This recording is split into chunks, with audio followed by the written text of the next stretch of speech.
3/16 hollow mandrels, but there's no release involved in it.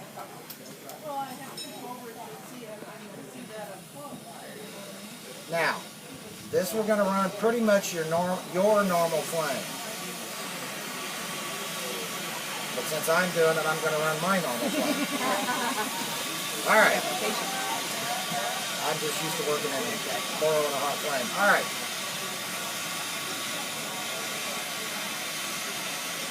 I got the shades.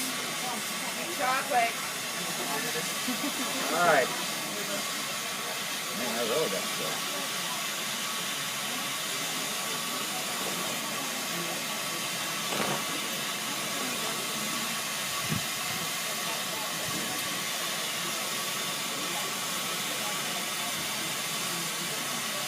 You want a fairly wide footprint, about a ½ inch, 5/8 of an inch footprint on the mandrel.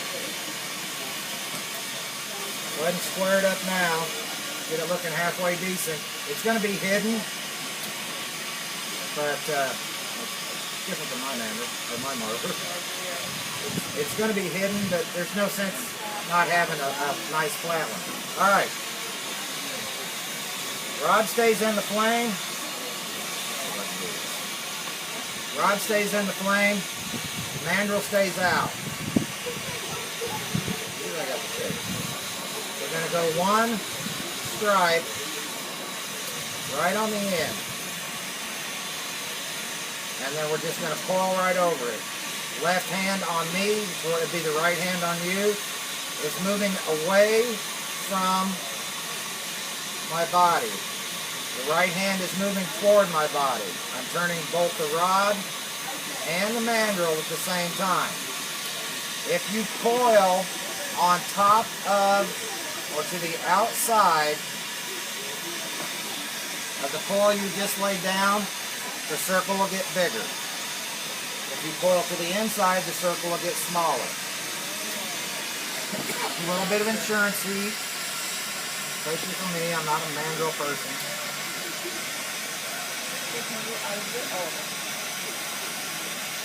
Okay, here we go. If you stay to the outside, it gets bigger.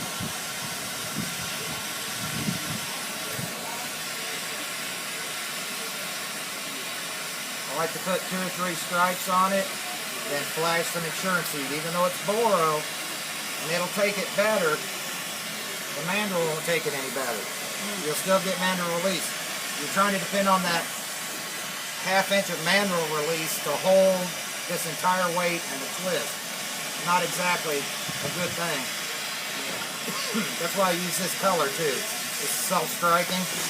When I see it starting to red up, I know I need to get more heat back on the mandrel. Since we're using 104, do you take less turns or?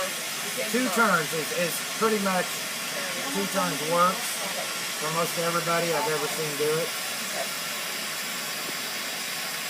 And this can be as ugly as you want. Don't worry about that.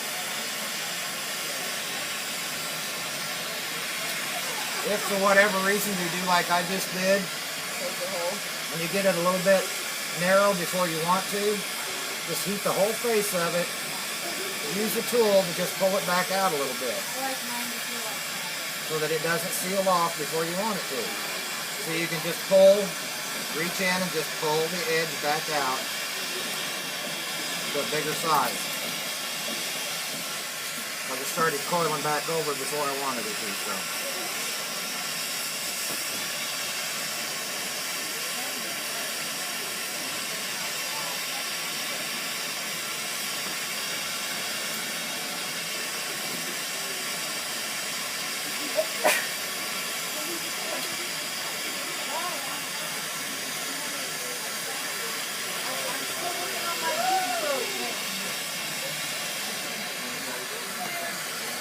Little insurance flash.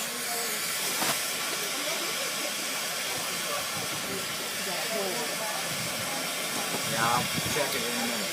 Now, once you get the insurance flash in it, give it a puff. The breath goes straight through. You got a hole. Find it and fix it. Just heat the end of the rod. fill in the hole. We're going to heat the entire thing, and the desire here is to make all the lumps run together. Make it start smoothing up. I know it looks terrible, it looks wanky, don't worry about it. We're going to fix that. Alright, when the lines start to disappear and it's just kind of moldy lumps, up and puff. All we want to do is just kind of round the glass up. We're not puffing very hard at all. So during whenever like there's a dip in it, do you concentrate your heat on that dip? Nope. Heat the entire mass. The whole idea is to get the whole mass hot. It's going to even itself out when you puff it. I'm going to work back a little more onto the mandrel and the shoulder now. Because there's a sharp line there I want to smooth out a little bit. And I've got a lump on one side. No big deal. You'll notice all the time I'm doing this, the glass is shrinking. It's getting smaller and smaller and smaller. When I puff it,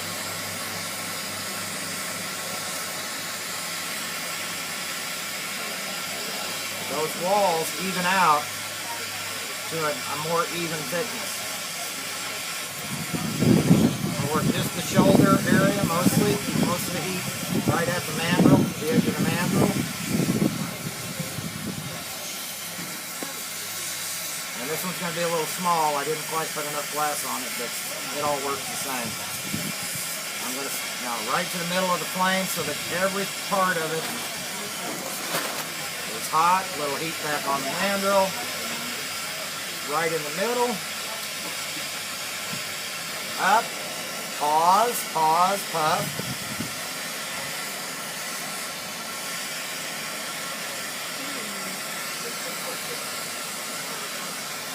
With your glass, come out of the flame, turn, 1, 2, 3, puff, puff, blow. Yours is going to be a little softer. From there it doesn't count. I will bring tops down for everybody. I've got tops down on my bench. Tops that go right into this. Questions? A little more back into your ballpark here. Should we use what color glass? Clear? You should use whatever cheap glass in your CO. If you work bullseye, use some cheap bullseye. You use 104, use cheap 104. It's all good. 1/2 inch footprint. Work it down before you start.